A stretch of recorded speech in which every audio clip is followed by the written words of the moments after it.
Okay, so there's a common misconception out there that this NAR settlement requires you to have a document signed with a potential buyer before showing property. And when I say that's a misconception is that's only in the case that you belong to the MLS and you're going to be showing a potential buyer property with the purposes of representing them as a buyer's agent. If you are a listing agent, you owe a fiduciary duty to your seller to show their property. That's what you're trying to do.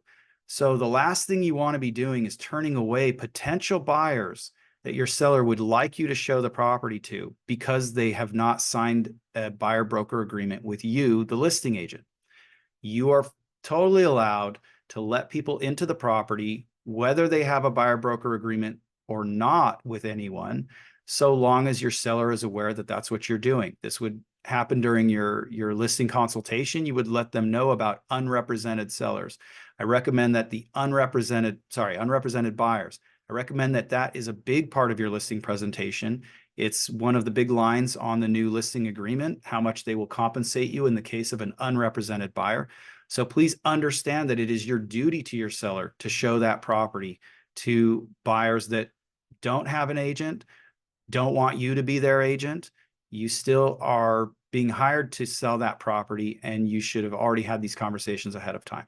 Now, in the case that someone looks at the property and they say, wow, I really love it and I'd love to make an offer on it, can you be my agent?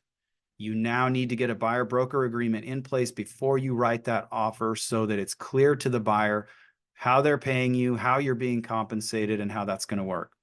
If they don't want you being their agent, you can give them a blank CAR RPA form to fill out on their own. You want to be sure to let them know that you cannot advise them on how to best prepare that form, and that any help that you're giving them is only on behalf of your seller.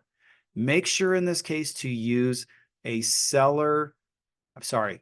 BNA, buyer non-representation agreement. That makes it very clear to that buyer that you do not represent them and you get rid of some liability.